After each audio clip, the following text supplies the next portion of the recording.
The Master Cat, or Puss in Boots, a renowned fairy tale by Charles Perrault, tells the story of a resourceful cat who secures fame and fortune for his impoverished master through a series of clever schemes and deceptions. A meager inheritance, the story begins with the death of a miller who leaves his worldly possessions to his 3 sons. The eldest son inherits the mill, the middle son receives the donkey, and the youngest is left with only the cat.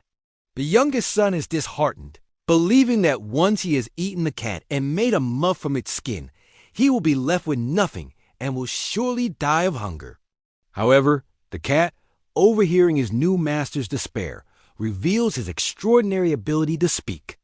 He confidently tells the young man not to worry and asks only for a pair of boots and a bag. Though skeptical, the master has seen the cat's as cunning tricks in catching rats and mice and decides to grant his request.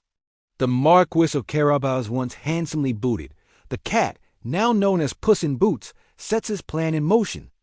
He goes to a warren, fills his bag with bran and sow thistle, and lies in wait. A young, inexperienced rabbit soon enters the bag, and Puss quickly captures and kills it.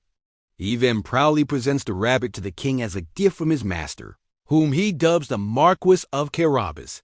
For several months, the cat continues this practice, regularly bringing the king game, for which he is rewarded.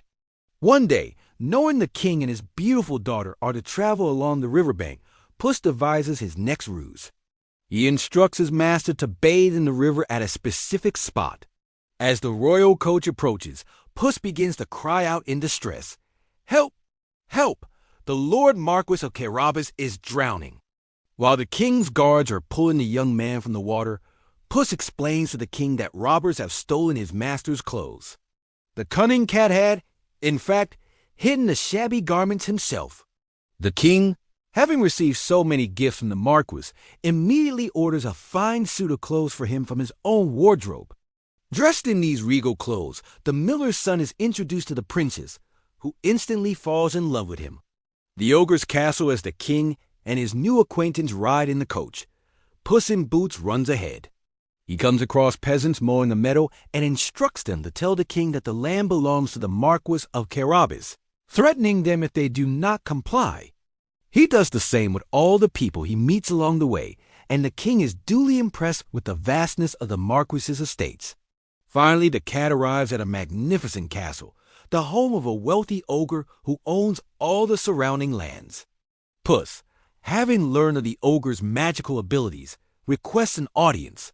He flatters the ogre, saying he has heard of his power to change into any animal. To prove it, the ogre transforms into a lion, which terrifies Puss so much that he scrambles up to the roof, a difficult feat in his boots. After the ogre returns to his normal form, Puss challenges him further, asking if he can also transform into a very small animal, like a mouse, suggesting that surely this must be impossible. The ogre, eager to display his power, immediately turns into a mouse. Puss then pounces on the mouse and eats him up. When the king's coach arrives at the castle, Puss in Boots welcomes him to the grand estate of the Marquis of Carabas. The king, astounded by Marquis's wealth and fine castle, offers him his daughter's hand in marriage. The miller's son, now a prince, marries the princess that very day, and Puss in Boots becomes a great lord, chasing mice only for his own amusement.